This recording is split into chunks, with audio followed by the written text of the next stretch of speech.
Và ngay lúc này, ban tổ chức chúng tôi trân trọng kính mời bà Thiều Thị Hương, trưởng phòng Tin lành, Ban Tôn giáo Chính phủ lên sân khấu để chia sẻ niềm vui ngay lúc này. Xin được trân trọng kính mời bà. 是呢，他就是夫展映神的神探，我录在道中把挑thị hương từ sách chùa kiến trình về trung gian.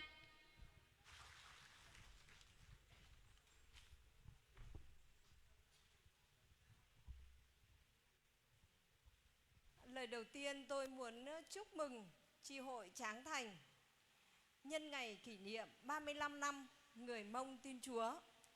Vấn đề nó trong xe có chắp lời do nó đỡ bên tranh Tráng Thành trong xe nó ở bên cho trí sống bên hãy nên mong tồn tranh vật chữ.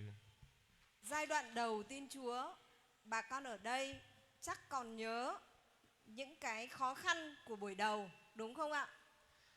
Bọn nó sáng đầu cho thì nên sẽ đỡ nên bọn cho ca cho lúc sau của bọn thảo nên số pin chân chữ ở nữ trong đi trả lời.